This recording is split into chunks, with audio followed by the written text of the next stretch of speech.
মনের ময়লা মুছে ফেলো নামাজ পড়ে। জীবনের শ্রেষ্ঠ সময়, জীবনের শ্রেষ্ঠ সময়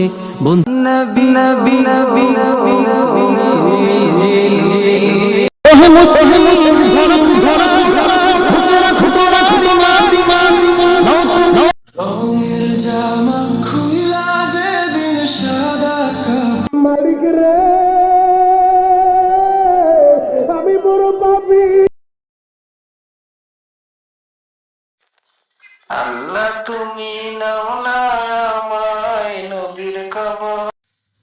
ইয়া রাসূলুল্লাহ ইয়া রোজা ছবি দেখে মন ভরে না मेरा प्यारा नबी कितना प्यारा। ये अज़मत बातिल धोखा है, ये शौकत बातिल कुछ भी नहीं, मिट्टी